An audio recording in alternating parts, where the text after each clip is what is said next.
Mercs are destroying the fairness of MCOC, Alliance Treasury issues are causing a nuisance, and there are criticisms over the doubloons event. Hello everybody and welcome to Update Day of Marvel Contest of Champions, and this is your Marvel Contest of Champions news, keeping you informed with stuff that's going on in the community and other things. Make sure to hit the like button, subscribe and all that lovely stuff. And this version of the MCC news is going to focus on a lot of stuff that's going to be ruffling some jimmies. So let's get those jimmies ruffled, shall we? Before we go into any of that, I want to give a massive thank you to the current YouTube members, Patrons, and as well Twitch subs. Now, if you do have an Amazon Prime account and you want to give a free Twitch sub, it doesn't have to be to myself, but it does massively help out in these very bleak and difficult and dark times, and it is for free, then yes, you can do by following the on-screen instructions. Just have to link that Amazon Prime account to your Twitch account and give a Twitch Prime sub.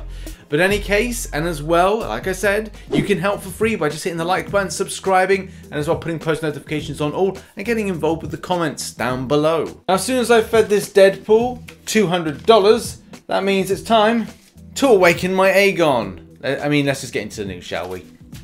So something, if you're not aware, is that the increase of inventory has been expanded. It was expanded yesterday, and it means that you can hold on more tier 4 class catalysts, tier 2 alphas, and as well tier 5 classic catalysts, which is very important, but comes at a bit of a scuffy time for a lot of players that have overspilled into their inventory.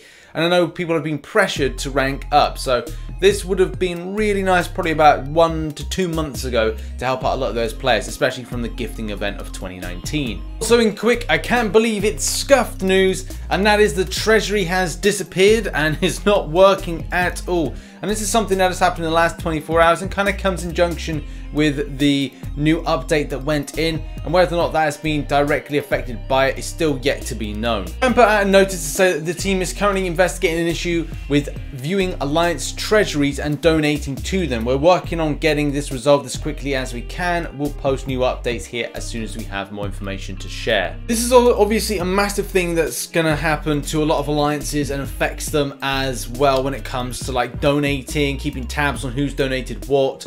And it's just going to be a bit of a mess. And you suspect there will be that one person who go, I donated. And it's like, people are going to go, no, you didn't. Well, I did. Oh, this must be this error that's sorted out. So it could be a case this will allow people to get away with, well, you know, not divvying out their donation, which, let's face it, is one of the biggest banes of officers to keep consistency. One thing I've always tried to do when I joined an alliance is keep consistent with donations and making sure there's no kind of like cuts here, cuts there, sharing here, someone subs my loyalty there, someone subs the loyalty for battle chips there. It just to keep it really tight and organized.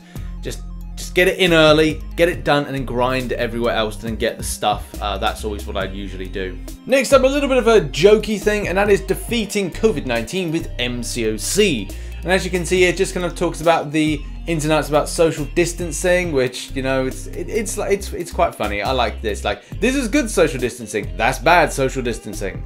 That's bad use of PPE. Cover your mouth and your nose, you dirty rotter.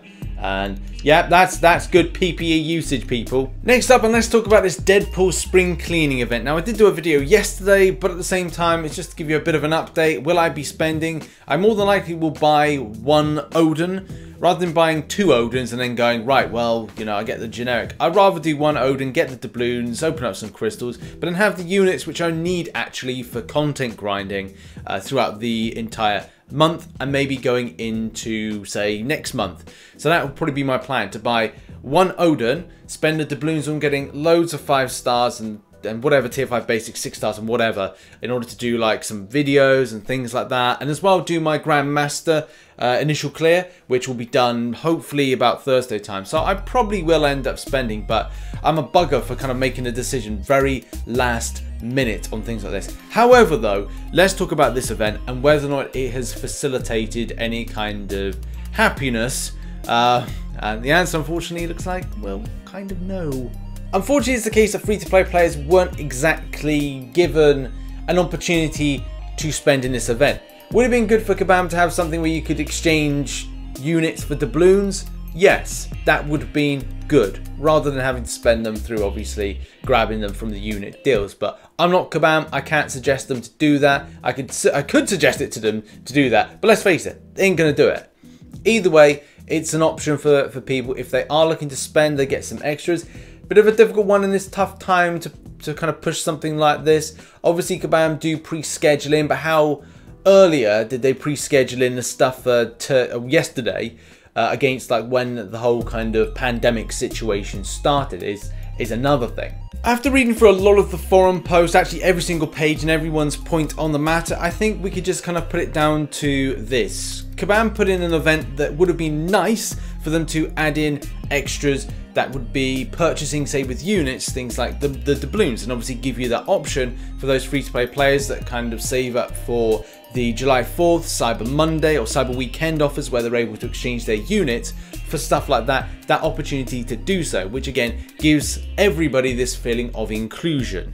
However though, with this one, it is a case that if you are a spender, you get added extras. So in some ways you are getting added value, but at the same time, whether or not you feel that spending £200, $200, whatever currency is to get something that you really want, and it may be a lot less depending on, again, what you want from the game, it is completely up to you if you're a spender, if you're a free-to-play player. But yes, it does feel that this was very specific to those that spend as opposed to those that are free-to-play players, unfortunately, in this instance. Okay, and now I'm going to make a bit of a point and talk about as well the Merc Services issues. Now, as you know, Mercs have been a plague on the community, plague on the contest for a long time.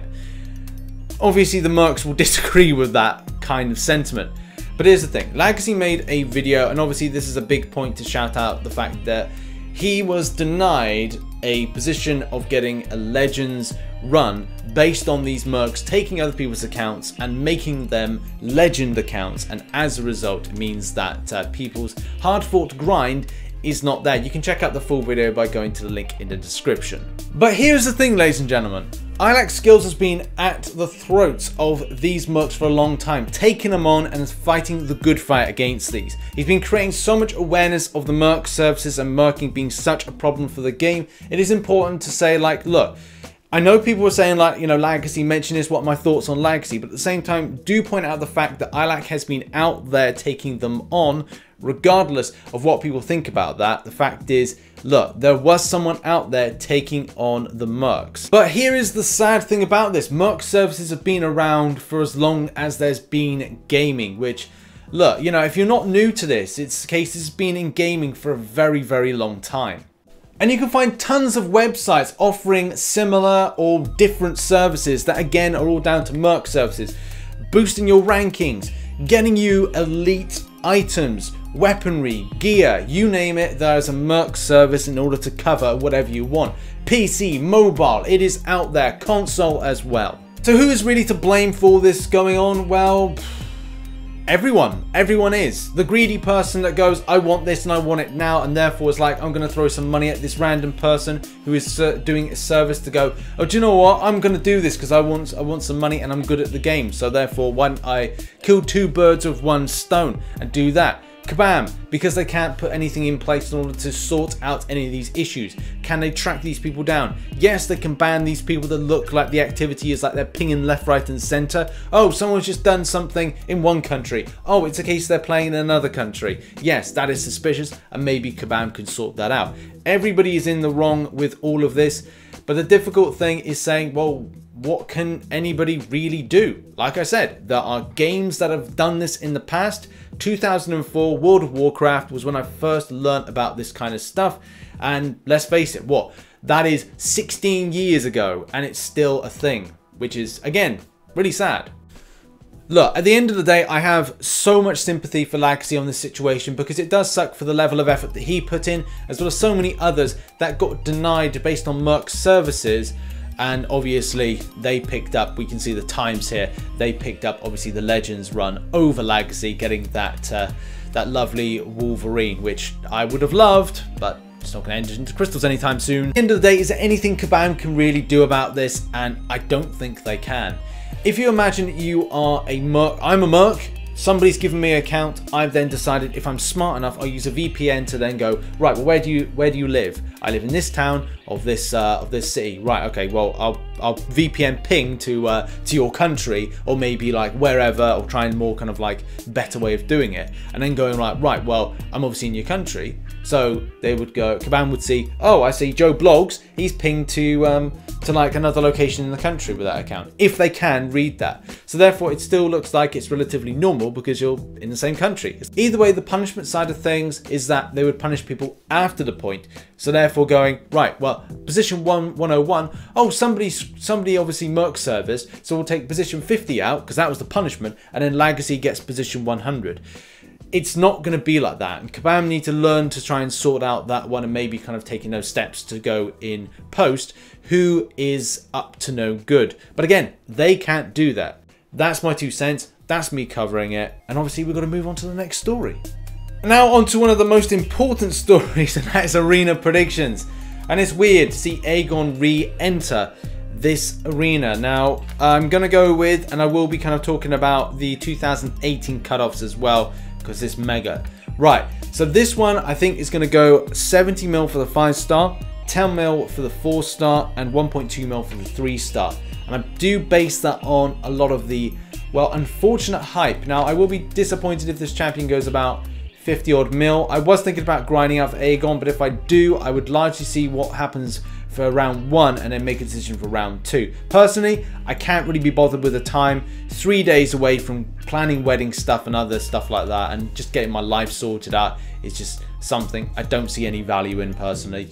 Guillotine 2099 as well. I'm going with 2.9 mil. I think that's fair for that champion. She may go a little bit more than that, but I don't think it will. I think she will drop lower than that, but expect it to be around that 2.8, 2.9 mil. But obviously do be prepared to put in more for Aegon. As you can see here, he went very, very high when it came to the champion entering into the featured 5-star arena. Man, that's some crazy scores. So you could even see yourself putting in about 75 mil in order to guarantee your that champion for yourself.